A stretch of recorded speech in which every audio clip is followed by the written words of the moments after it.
Magandang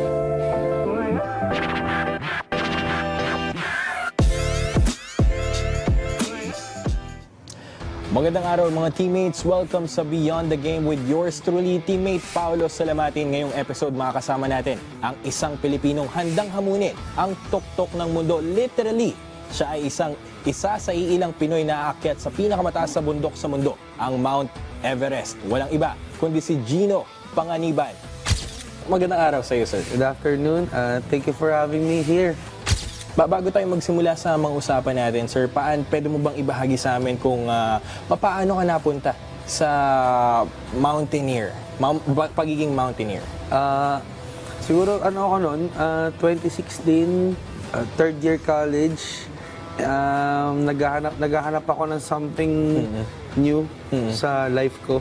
Kasi I'm coming from a computer science background eh. Oh, nice. So gusto ko ng out of the tech side. Naghanap ako ng nature. So yun, kasi mga friends ko, napapansin ko, ganda ng mga profile picture nila sa Facebook. Tapos, so dahil doon? Dahil doon sa, sige, invite nyo nga ako dyan. Yun, doon ako napasama.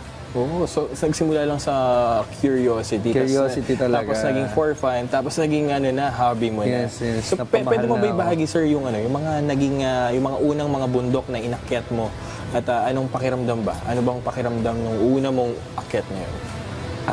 Sobrang hirap talaga kasi walang naman nag-guide sa akin eh. Kung iisipin ko sa Mount Calamitan, Batangas. Mount Calamitan, okay. Sa Nasugbu. Init pala umakyat sa bundok. Tapos sleeveless lang ako. Wala akong masyadong dalang pagkain, tubig, towel lang, drawstring bag. So, para sa akin, napakahirap ng experience na yun. Pero nung narating ko yung tuktok, wow, grabe yung fulfillment na na-accomplish ko tong hike na to. Grabe yung pinagdaanan ko nung mga panahon na yun. So, sobrang fulfilling talaga. Very surreal talaga. No? Yes, yun talaga yung lagi kong naririnig din sa mga umaakit ang bundok at saka yung mga mahilig sa nature. Yes, yes. So, ano ba yung sir, speaking of, sabi mo, pinakamahirap mo, ano ba yung pinakamahirap na naakyat mo na bundok? Pinakamahirap ko so far is nung nag-decide na ako mag-akyat ng Mount Everest, nag-start na ako ng training last year. Inakyat ko yung 8th highest mountain in the world. Oh. That's Mount Manaslu, 8,163 meters. So, yun yung first time ko sa 8,000 meters na elevation. That's almost thrice ng Mount Apo high sa Philippines. Almost thrice, and doon ko na-experience yung death zone na tinatawag nila. Oh, okay. So far, yun yung pinakamahirap ko.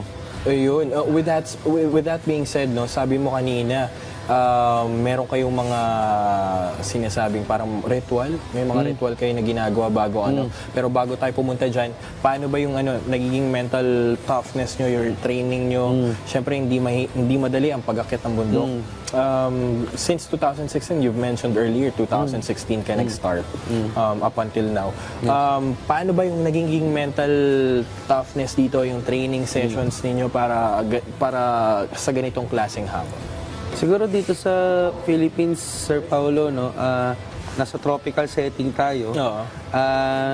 Talagang kakaiba yung trail dito sa Pilipinas kasi yung gubat, yung wildlife, talagang ma-train ka talaga. And meron ding mga bundok sa atin na you would have to climb for several days din. So, andun yung planning ng gamit, yung planning ng food, yung shelter. So, doon nahasan na ako dito. Doon naman, yung training naman sa high altitude mountains, natitrain na naman ako sa oxygen level ko. Tapos, yung length ko doon sa bundok. Tapos yung pag-adapt ng katawan ko doon sa elevation, tsaka yung tagal. Going back to my question, dun sa kung ano yung mga superstitions or mga ritual na ginagawa mo. You mentioned earlier, may mga ginagawa kayo, sabi mo kanina. Yes, so dun sa Nepal, majority of the population there, mga Buddhist, Oo. Hindu, ganyan. So meron kami tinatawag doon na puja, na we would pray to the gods and ask for safe passage to the mountain. So may offering kami. Oo.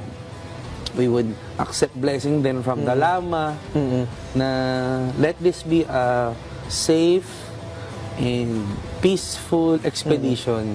Actually, may mga napanood na rin ako mga ganyang movies. No? Yung nagpapaalam muna sila Yes. sa kanilang yung mga gods doon sa ano. So, bago sila pumasok doon sa cave para tulungan na sila. kahit hindi ako Buddhist, pero parang I still want to respect. Respect. We still have to respect. Yes, kasi hindi ka naman taga doon, di ba? Visitors lang tayo dun Visitors. Ano naman yung mga bagay na hindi alam ng mga karaniwang tao tungkol sa pag-akyat ng Everest? Siyempre, marami yan. Marami rin naririnig ng mga positive, mga negatives. Yes. All of that, ano yung mga kailangan natin malaman? Ang Everest talaga ay yan ang mountaineer's dream. So, unang-una, hindi madali umakyat sa high altitude. Ibang-iba ang hiking sa high altitude mountaineering na kasi gagamit ka na ng mga crampons mo, ropes, and other equipment. So, ibang-iba na. And it's not, a walk in the park.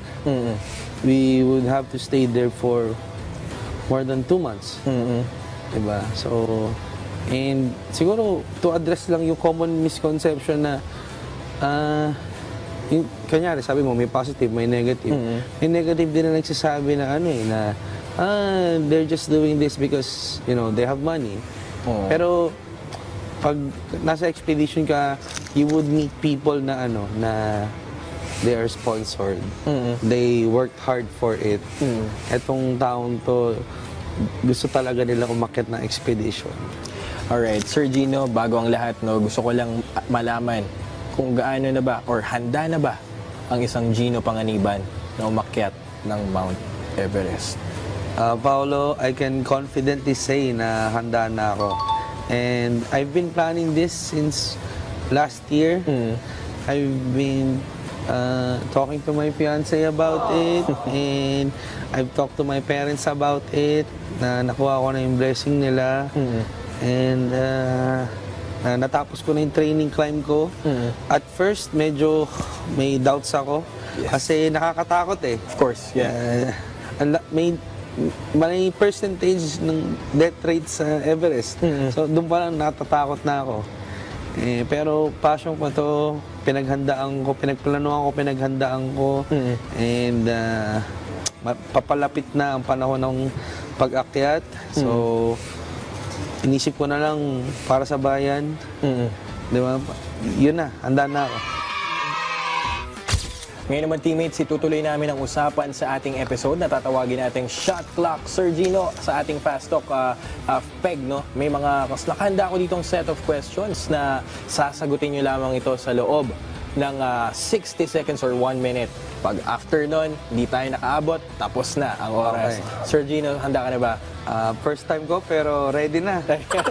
Huwag kakabahan. Chill lang to. Light lang ang questions natin dito. 1 minute, start.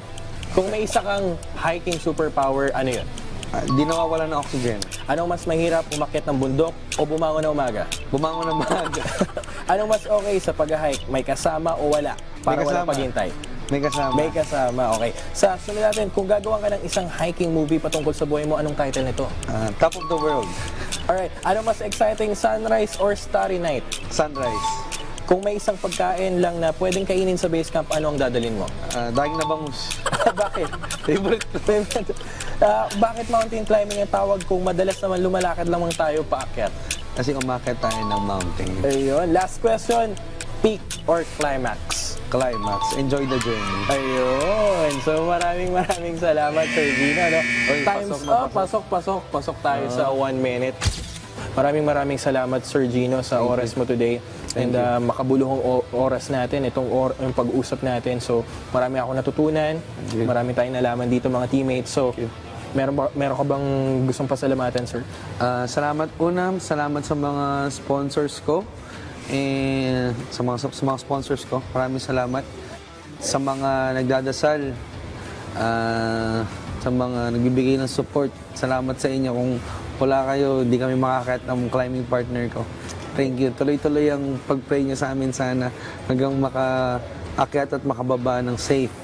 Ayun. And we're hoping talaga na makababa, makapunta sa taas at makababa ng safe.